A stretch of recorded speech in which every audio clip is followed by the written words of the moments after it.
Kaya ng dakong ito, mamalas mo po ang mga ilan sa iyong mga lingkod.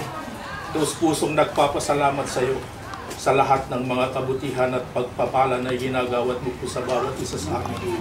Opo Ama, napakabuti mo po. Sapagkat sa kabila po ng napakaraming hirap at mga tiisin namin sa buhay na ito, hindi mo kami pinababayaan.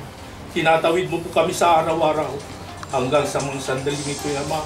Taglay namin ang aming buhay at lakas, higit sa lahat ang aming karapatan upang tumawag sa iyong napakabanal mo pong pangalan.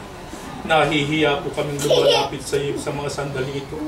Opo Ama, sapagkat nasumpungan mo po kami sa maraming pagkakasala, hindi kami nakatugon sa nararapat na paglilingkod sa iyo. Marami po kaming pagsalansang nagawa sa iyong harapan, kaya nakikisuyot at nakiusap kami sa iyo, Ama. Patawarin mo po kami sa aming mga gawang pagkukulang at naway ariin mo kaming ganap sa gabi ito. Salamat sa pagkakataong ito, Ama.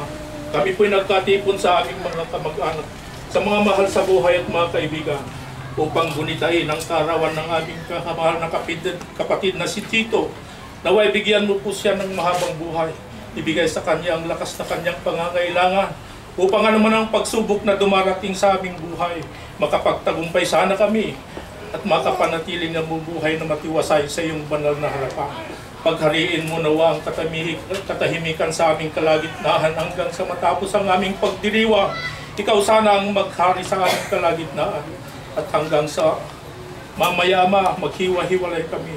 Naway ihatid mo po ang bawat isa sa aming mga tahanan at doon patuloy ka namin sambahin iyong napakabadal mo pong pangalan. Naririto rin sa harap namin ang mga biyayang tatanggapin namin ngayong gabi. Nakikiusap po kasi sa iyo, Ama, naway pakibasbasan mo po upang magbigay lakas ng aming pangangatawan, magamit namin sa patuloy na paglilingkod sa iyo.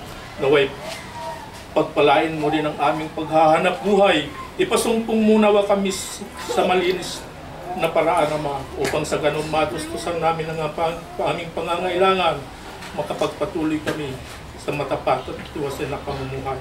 Lubos ang aming pag-asa at pagtitiwala, Ama, na aming mga samo at mga daingay pagkakalob mo, sapagkat hinihiling po namin ang lahat sa pangalan po ni Jesus, dakila namin tagapagligtas.